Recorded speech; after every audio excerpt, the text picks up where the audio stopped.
पागल। कि तेरे जैसी लड़कियों को आते जाते हुए मैंने देखा है गोबर उठाते हुए। बबल की नहीं, मुंह देखो बंदर का। इन्हीं आंखों से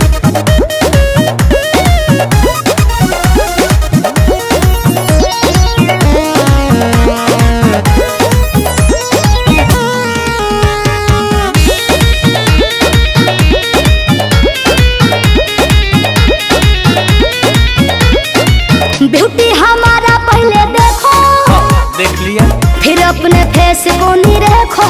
क्या खराबी है? गाँव के लूचे आवारा, ज्यादा नवाबी मत फेंको। कि पोती में कप हर एक माल वाला या तना टाइट बनेलू। और वैसे के आ घर चढ़े लाठी बरिया बहरी तू बड़ी टीबाला हाइट बनेलू।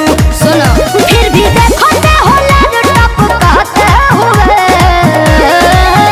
तेरे जैसी लड़कियों को आते जाते हुए मैंने देखा है गोबर उठाते हुए। कि तेरे जैसी लड़कियों को आते जाते हुए मैंने देखा है गोबर उठाते हुए। हाँ तो मुँह पे पाथ दूंगी।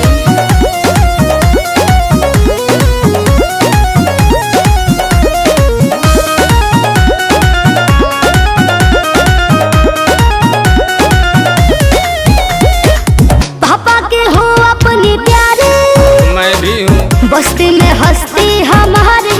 मेरा भी है। सोनू सुधा कर पीछा छोड़ो, वरना पड़ेगा सौदा भारी। तो होई बुकवनो घराना के बेबी नील कमल से पीछा ही रहबू हो।